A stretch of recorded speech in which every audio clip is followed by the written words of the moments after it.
Getting asked out on the day of the summer festival. How romantic is that? I'm Victoria. I'm currently working as an office clerk in a small precision equipment company. When I was 29, David, 2 years older than me, and also from the same company, asked me out during the 4th of July festivities. County fair, exotic fish display, fireworks, and water balloons. He invited me out that day, and I was smitten with David in his casual Hawaiian shirt. However, this was the beginning of my tragedy. Did I agree to date him because I was swept up in the 4th of July mood? Anyway, from that day on, I was in for a turbulent month. A few days later, on July 8th, "We're both old enough. Can I introduce you to my parents? I'm seriously thinking about being with you. I want to cherish it." I was told a lot of words like that. What a sincere person he is. Moved by that, I said, "Thank you. I want to be serious about our relationship too." At that time, I took him as a serious person who was seriously thinking about dating me as a person to introduce to his parents. I was really naive at that time.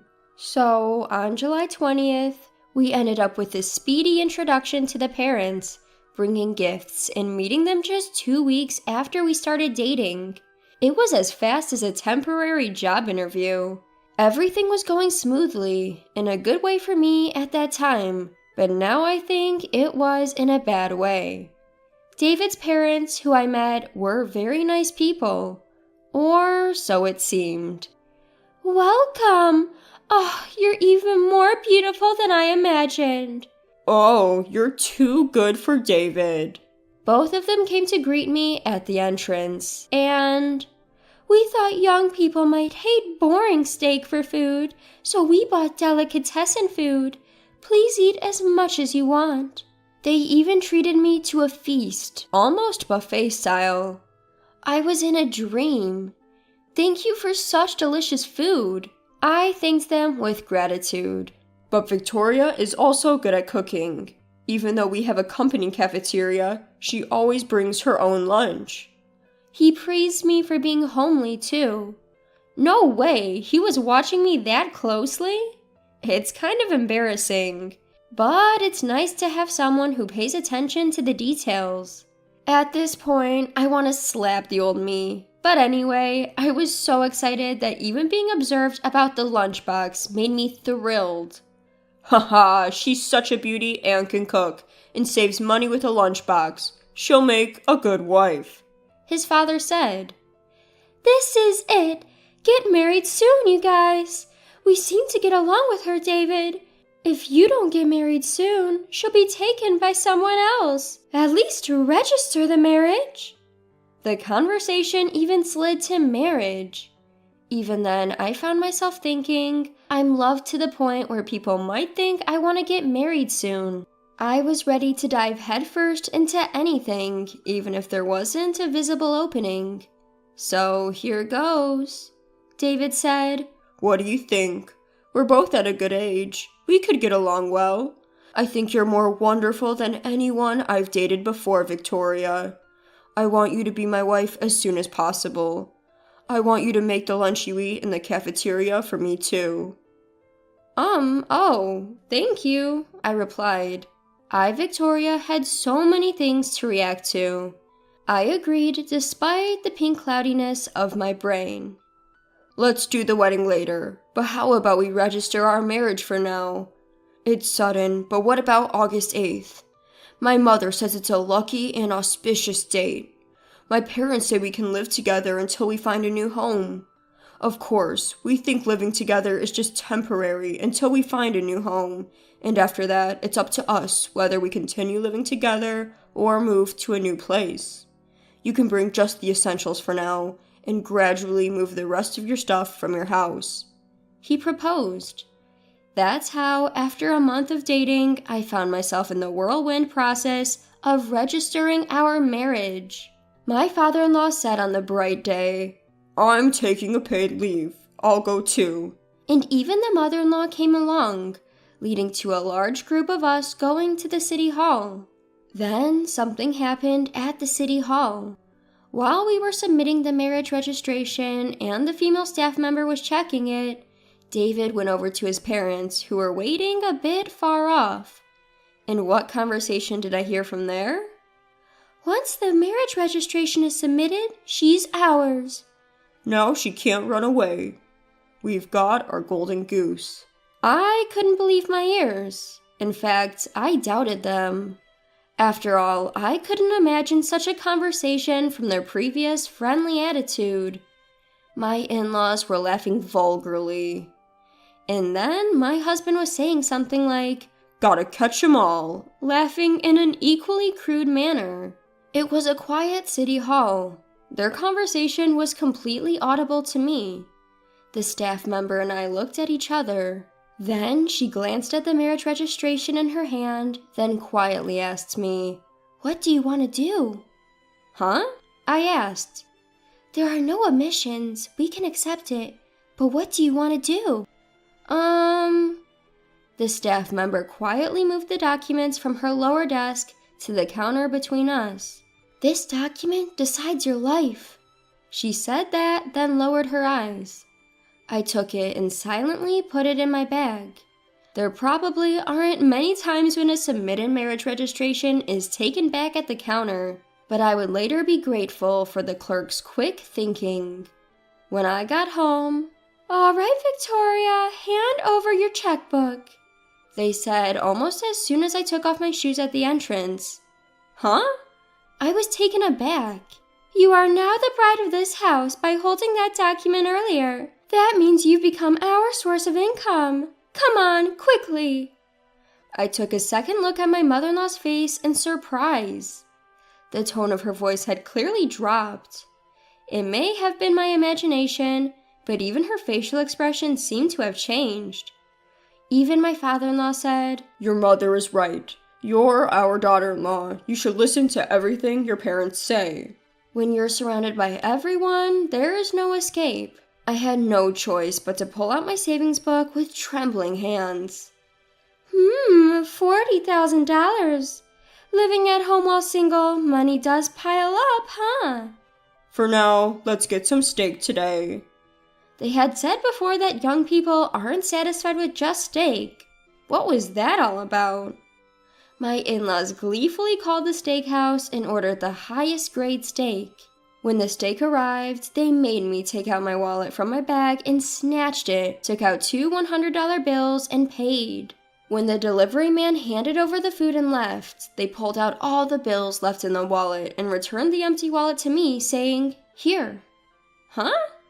I sent a pleading look to my husband, but even my husband said, "Well, from now on, we share the same wallet. Take care of it. You are good at cooking. From today, you're in charge of my meals and those of my mother and father, and do all the cleaning too." I felt utterly desperate. David was unrecognizable from the man I knew just earlier today. "The wife can stay in the corner of the house. I've put all of your things from your home there." They threw all of the packages sent from my home into the attic. I hugged the bag with the empty wallet that had all its money taken away from it. Things had turned out disastrously. The steak from earlier didn't taste like anything because I was too terrified. I probably managed to eat only about 2 pieces because I was so scared. I was at a loss, alone in the attic. But the moment I held that bag, I remembered something was in the bag. I dumped out the contents of the bag. It's here. It was the marriage certificate that I decided not to hand over earlier. It was a good thing I didn't hand it over. That was the only sliver of hope for me. I'll definitely use that hope to escape from here. I spent that night in the attic, meticulously plotting. 2 weeks later. "Oh, are we ordering takeout today?" "It's the steak that you and Dad love. I got it 2 weeks ago too, and you both seem to enjoy it quite a lot." "Wow, aren't we lucky to have such a thoughtful daughter-in-law?" It was now assumed that I would pay. Last time, I couldn't eat as they had taken the money from my wallet, but today I am going to eat as much as I want. Just as we were waiting, the steak arrived, and I received the large box. Oh, it seems to be more than last time. The box was one size bigger than the previous one. The reason would be understood later. As we sat around the food, dinner began. The high-end steak sauce is simply exquisite. It just melts in your mouth.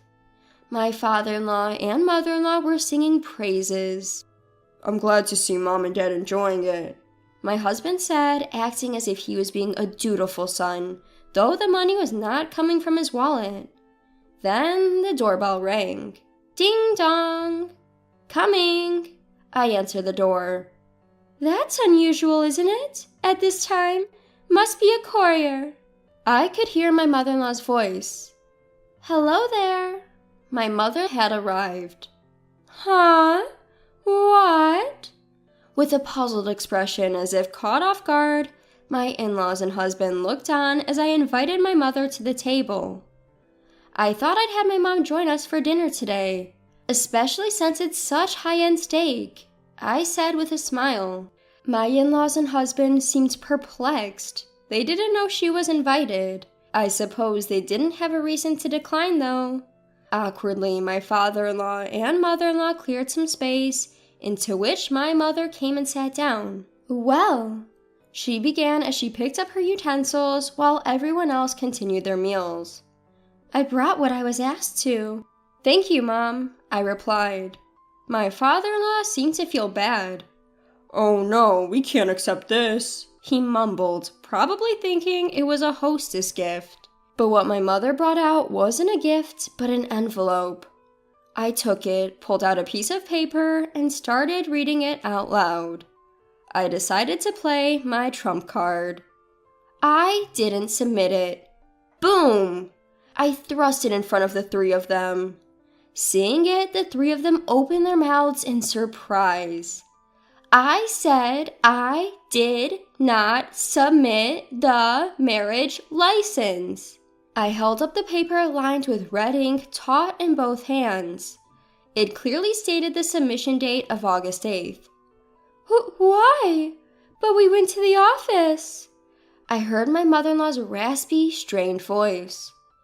Because I heard you. Once the marriage license is submitted, she's ours. In the conversation that went, she can't escape now. That's why the office worker stops me from submitting it. Now I'm really glad I stopped. And then, the paper I held taut, I slightly adjusted its position in my hand and ripped it up in front of everyone. Oh! My mother-in-law let out a scream with her mouth still open. The sound of the paper tearing echoed in the room. My mother-in-law's wide-open eyes were vacant and pitiful. So much money. My father-in-law also let out a dry voice. I tore the paper into tiny pieces, crumpled it, and stuffed it into my bag. I picked up a piece of steak from the table, put it in my mouth, and savored it before swallowing. These steak bills, I'll leave them here with the other invoices. Let's have our last supper. Were we tricked? My husband, no, the man who is now nothing to me, screamed. Then, who's the one who deceived who? A roaring voice shouted back at him. It was my mother. The one who tried to trick my daughter with a marriage license was you. Before you blame others, be ashamed of what you've done. The momentum silenced everyone. My mother continued. It's easy to imagine and horrifying to think that my daughter was being oppressed by you three like this. I made the right choice coming here today. If she had been alone, you three might have forcefully taken the marriage license she had. I'm glad my mother came. I noticed that my hands were trembling slightly. By this point, I was a complete stranger, not only to my in-laws, but also to the man and woman standing over there. My fake in-laws and husband would simply have to accept the harsh reality of the costs for the purchased items they would have to shoulder. All three of them were so disheartened that none of them even felt like eating the steak. But I was in a different mood. I ate as much steak as I could fit into my stomach, making up for what I hadn't eaten previously. It tasted like victory, and it was absolutely delicious. My mother also ate quite a bit, but there was still leftover steak. Then, "Can we take the leftovers?" my mother asked, pulling out a Tupperware container she had brought with her. I chuckled a bit, thinking that she had planned this from the beginning. "Sure, it would be a waste to leave it here," I responded. I went to fetch my suitcase from the attic room. "Then, goodbye. Thank you for having us for the past 2 weeks," I said as my mother and I got into our car and drove off. "Really, you've had a rough time with this, haven't you?" my mother commented from the car. "We must be more careful. We rashly agreed to your marriage without considering the timing." My mother said that from inside the car. After that, of course, I spread the news of David's and his family's outrageous behavior around the office. Word got to my boss, who was appalled and questioned his character. As a result, he was transferred to our company's only branch office in Kyrgyzstan. It's odd that our only branch is overseas, let alone in Kyrgyzstan, but the country is thriving in precision machinery production, so our company has a branch there. It's a place so far away, it's known as a dead-end job within our company, hence its nickname, Ghost Station. A place where one ceases to exist. With him being sent off to the Ghost Station, he naturally had no ties to me anymore. As for his family, they were unable to pay for the invoices, and despite borrowing money from payday loans, they eventually had to flee in the night. The following year, during the summer festival, I peeked into their property, and it had been turned into a parking lot. "It's a parking lot, huh?" "It sure is a parking lot."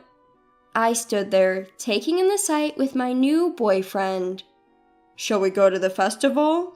"Sure." My new boyfriend was just in a t-shirt and jeans, but it's way better than a Hawaiian shirt. Looking forward to the fireworks, I held his hand.